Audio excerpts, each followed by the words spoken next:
Hey friends, welcome to Power BI Masterclass Expand Excellence. So in this course, we continue our journey learning time intelligence and other more advanced DAX expressions, like for instance, figuring out how much was the contribution of our top 3 employees. And finally, of course, we learn a lot more about data visualization with Power BI. So for instance, we dive deeper into bookmarks, which are available. We explore here an AI visual.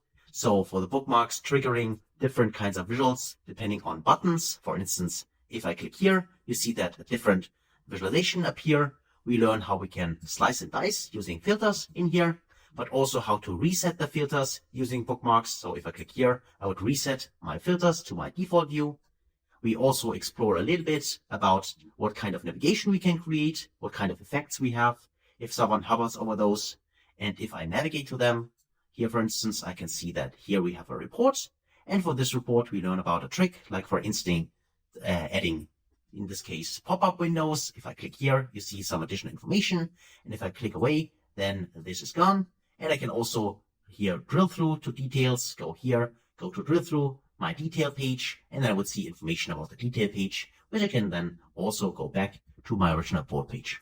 So all these functionalities we learn in this course, and I can't wait to see you there. So see you there.